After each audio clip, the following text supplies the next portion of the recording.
बहुत कंप्लेन्स है लोगों की. Please do not watch this video if you have complaints with your life. Reason ये है, कंफर्टेबल जो लोग हैं प्लीज ना देखें. छोटे और कमजोर दिल वालों के लिए मैं बात ही नहीं करता हूं. See generally now youngsters, youth और anybody in this country, specially Bharat में बड़ी शिकायतें आई हैं कि यार हमें ये नहीं मिल रहा, वो नहीं मिल रहा, हमारे पास कंफर्टेबल लाइफ नहीं है. What do you know about the problems? The guys, those who face the highest trouble and the biggest problems of this country, the least paid by the government, but has the biggest pride to be called the soldiers of this country and soldiers of Indian Armed Forces. मैं उन सिपाहियों की बात कर रहा हूं. Example, जब ये वीडियो देख रहे हो ना, तब हजारों लोग वहां सियाचिन ग्लेशियर में, शायद आधों को तो नक्शा भी नहीं पता होगा, सैन फ्रांसिस्को ऐसा बता देते हैं मैप पे आजकल बच्चे. You can not live without the chatting और व्हाट्सएप और फेसबुक मैसेजिंग और texting for half an hour और 1 आवर. मैं उन सिपाहियों की बात कर रहा हूं जो ग्लेशियर में रहते हैं. 8G 10G 4G 8G सब इधर चलता है दोस्त. वहां कोई जी नहीं होता है. वहां पर सिर्फ गालियां सुनाई देती हैं उस साइड से, और यहां से खड़े होके भारत माता के लिए खड़े हुए.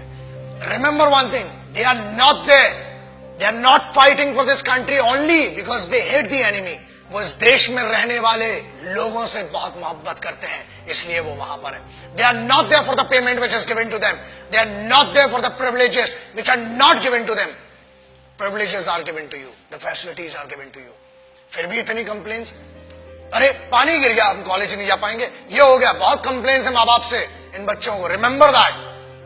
दोस्त कंप्लेन करने के लिए बहुत लोग हैं, लेकिन वो कंप्लेन नहीं करते हैं. क्यों नहीं करते हैं?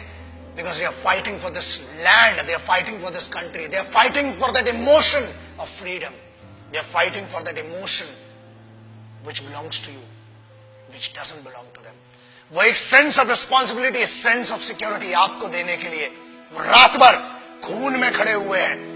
आप बात करते हो -50 जनरल टेम्परेचर है सियाचिन ग्लेशियर का. -50 जनरल. जब आप ये वीडियो देख रहे हैं, हजारों सिपाही आज भी अपने खून को सुखाकर वहां पर लड़ रहे हैं. They cock up their rifles, they write their last letters to their families, और उसके बाद एक दूसरे की नजरों में इसलिए देखते हैं कि मेरे यार ये नहीं पता कि कल मैं तेरे साथ बैठकर खाना खा पाऊंगा कि नहीं. बोलना तो बहुत दूर की बात सोचिए, आप सोच भी नहीं सकते किन कंडीशंस में वहां पर. And remember one thing, I'm not talking about the highest battleground of the country. I'm talking about the highest battleground in the world. This is the only place which is called the highest battleground in the world, and it is written in the history of the world wars. It is written in the history of warfares.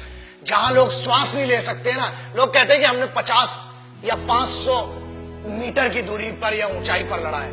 ये हजारों metre की ऊंचाई पर है, जहां सांस नहीं आती है, दिखाई नहीं देता है. वहां पर भी वो सिर्फ जज्बा है जो जिंदा रखता है लड़ने के लिए और इस देश की रिस्पेक्ट के लिए. किसी बेवकूफ गद्दार ने भी बीच में कुछ कहा था कि Indian army is rapist in Jammu and Kashmir. अरे बेवकूफ, फौज रेप करती है ना तो हथियारों से करती है, और होल होके तुम्हारा रेप निकलेगा. याद रखना, ये तो कॉन्स्टिट्यूशन है कि हमें फौज की आज भी अतीक और इज्जत है कि फौज आज भी कुत्तों को नहीं मारती, इसलिए बचे हुए हो. और याद रखना, किसी के भी खिलाफ कह लेना, मगर हिंदुस्तानी फौज, Indian army, navy and air force के बारे में बोलने के पहले 1 करोड़ बार सोचना.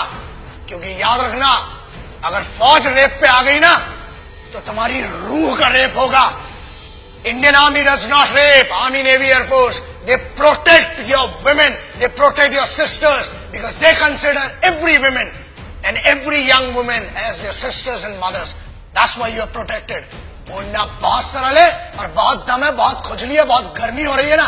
आ जरा बॉर्डर पे 2 दिन की ड्यूटी करके दिखा, चूतड़ में से पूरी गर्मी बाहर आ जाएगी. अक्टूबर 1947, देश अभी आजाद ही हुआ था कि हम पर तो जंग थोप दी गई. But who did that? Let's talk about that. I'm talking about first unit of Sikhs, the first battalion of Sikh, one of the most elite, one of the most respected and decorated regiment of the Indian Army, called the Sikh Regiment. And this is a wonderful story.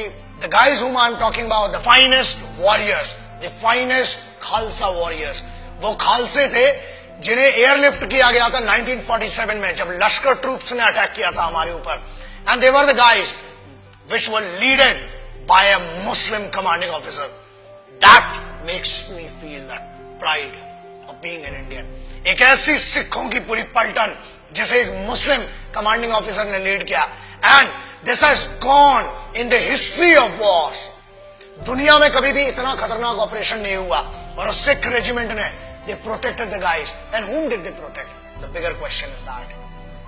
याद रखिए, फौज कभी ये नहीं पूछती और ना ही उनने 1947 अक्टूबर में पूछा कि हम हिंदुओं को बचा रहे हैं कि मुसलमानों को कि सिखों को कि ईसाइयों को. हम हर उस इंसान को बचा रहे हैं जो भारत में पैदा हुआ है, जो एक हिंदुस्तानी है, जो एक भारतीय है. I am talking about the organisation which in none of the cases can be called corrupt or can be called manipulated organization. The most pious and the most respectful organization of this country, the institution of this country is called the Indian Armed Forces.